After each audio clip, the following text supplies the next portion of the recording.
School पुन्हा चालू झाले. घाई गडबडीत सकाळचा दिवस चालू आणि घाई गडबडीतच शेवटपर्यंत असतो. अगदी झोपेपर्यंत घाई असते, की उद्याची काय तयारी करायची इथपर्यंत.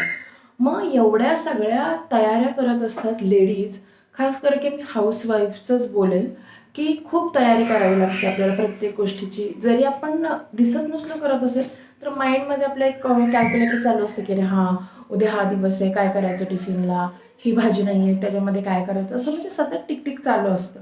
मग त्याच्यातून ॲटलीस्ट 30+ ज्या वुमन आहेत त्यांना मी हे सांगेन, की त्याच्यातून तुम्ही 30 मिनिट्स, की ह्याच्या अगोदर आपण कधी केलं नाही आहे, बट आपण 30+ झालो, तर 30 मिनिट्स आपण स्वतःला नक्कीच देऊ शकतो. जे की तुम्ही एक्सरसाइज, योगा, बाकीची कुठलीही तुमची एक्सरसाइजिंग ॲक्टिव्हिटी करू शकता. आणि 5 मिनिट, तो 5 मिनिट एकदम स्वतःसाठी, म्हणजे स्वतःच्या माइंडसाठी. त्याच्यामध्ये एक छानसं तुमचं आवडीचं गाणं लावायचं, एका रूममध्ये बसायचं आणि कानामध्ये हेडफोन घालून किंवा फुल व्हॉल्यूममध्ये डोळे बंद करून तुमचं ते आवडीचं गाणं संपेपर्यंत ऐकायचं. याचा इफेक्ट एवढा सुंदर होईल, हे तुम्हाला नक्कीच जाणवेल.